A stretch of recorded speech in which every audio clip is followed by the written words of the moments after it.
Can we believe the scriptures when it says that a star guided the wise men to Christ's birthplace?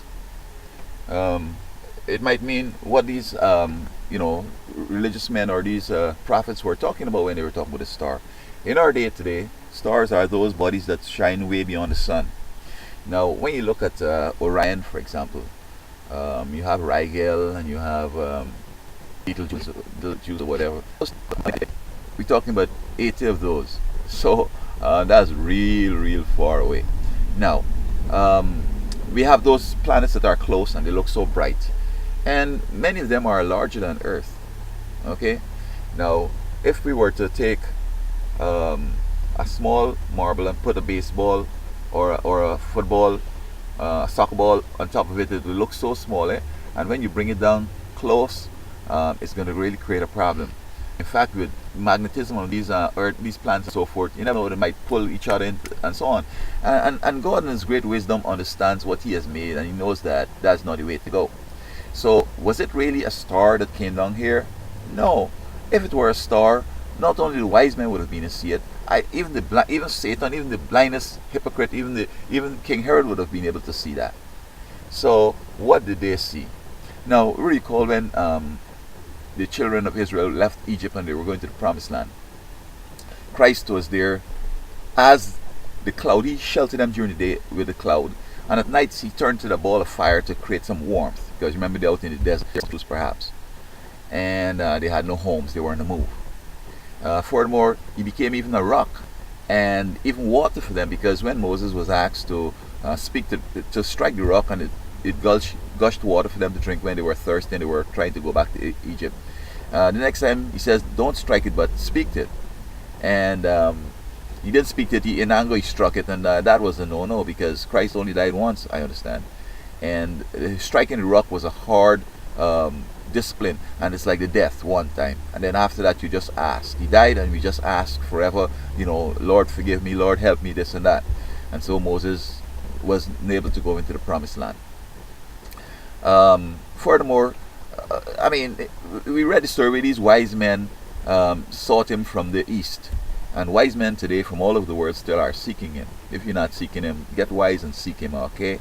And so He was born. He could have been born in a palace. He could have born in some rich scene. Mary could have been, God could have preserved some young lady in fancy place. She could have also been the descendant of David, of course, but He chose Mary. And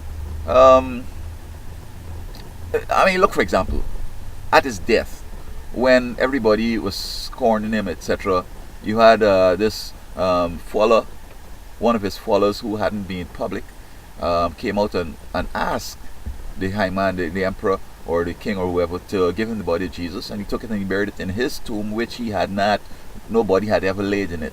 Okay, so God could have allowed, something could have happened. He could have been in better circumstances, but in a stable, there's where you have sheep and you have cows and oxen and so forth, and perhaps pigeon and dove hanging around the roof to eat some of the corn and so forth. He was supposed to be a sacrifice, and there was the right place for Him to be born. Had He born in a palace, He was king in heaven and He's going to be king again and so forth, but that's not His role. He came down here to die for man. He came to replace those animals that were being slaughtered, and so He had to have this early close affinity, and perhaps He had some hay. Who knows? Hay might have blown in His face. But I'll tell you what, many of us are given that sort of level of protection He had. Can you imagine a child whose mind is not developed yet, and like your child and mine, that would get into some stupid stuff? Christ never got into that, because God, when He was in those early years, the angels were there protecting Him and making sure that everything go right. They even sent the wise men with silver, gold, and more. It's not sure how many wise men there were. People think that each one brought one, but they could have been 6, they could have been 15, they could have been 2 wise men, 2 plus, and they brought in things to take care of His needs, registration and baby food and pampers and those kinds of stuff, milk and so forth.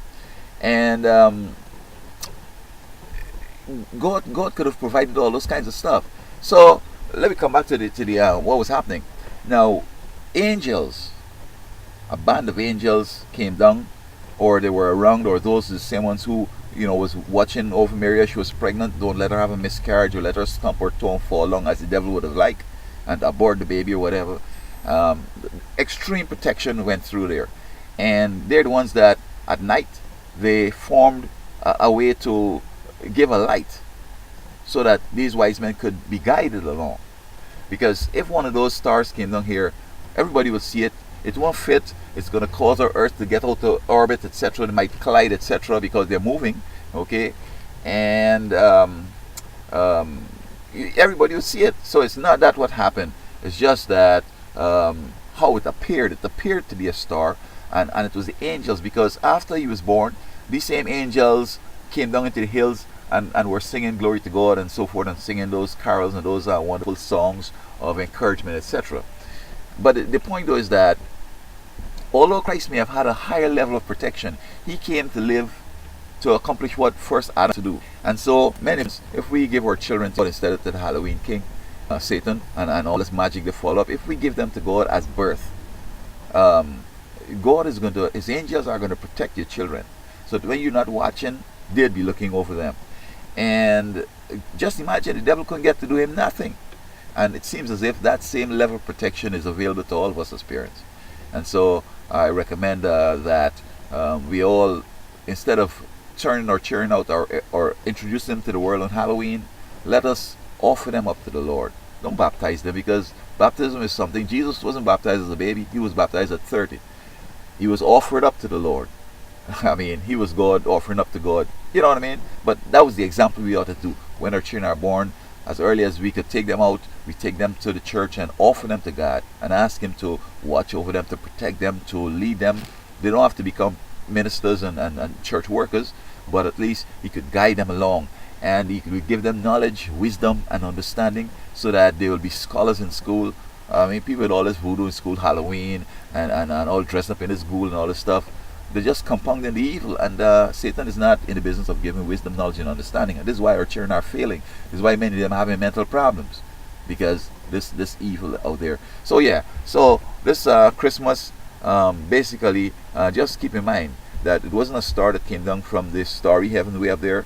It was simply the angels that manifested themselves in that glorious light to guide the wise men, to give those gifts, to help Mary along, and Joseph along, to take care of the baby Jesus.